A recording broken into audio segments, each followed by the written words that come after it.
Hey there! In this video, I'm going to show you how I model cartoon hair using Blender. First off, we start with a curve object. I use a NURBS path as I find it easier to control. Then, I go to edit mode and position the path so that the hair's root is near the object's origin.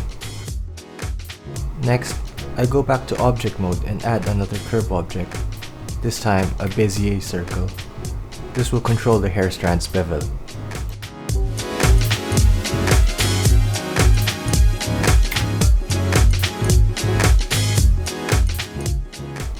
You could also make another curve object to control the taper of your hair strand, but I don't usually do that as I want my hair strands to have different thicknesses.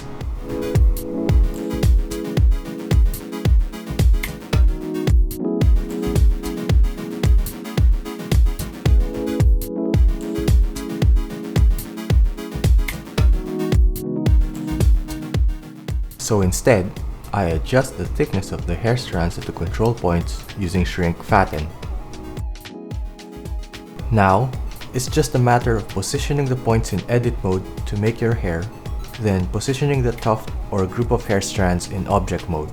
Although you can have your entire hair in one object, having multiple objects makes it easier to reuse the tufts for later.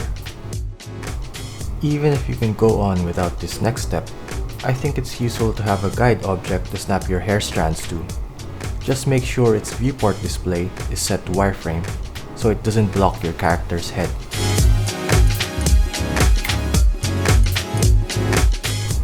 So here, I'm just shaping this sphere to the general shape of the hair I want it to be. If you've seen Vroid, this is similar to hair layers there. And the rest is just basically placing the hair strands on the shape using snapping. Make sure your snapping is set to face, project individual elements is checked, and project onto self is unchecked.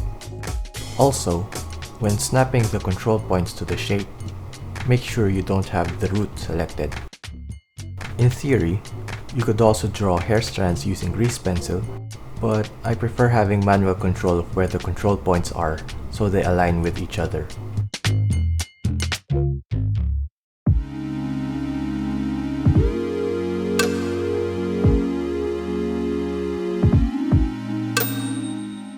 Then, when I'm done with the tuft of hair, I duplicate it, then flip it as a basis for the other side.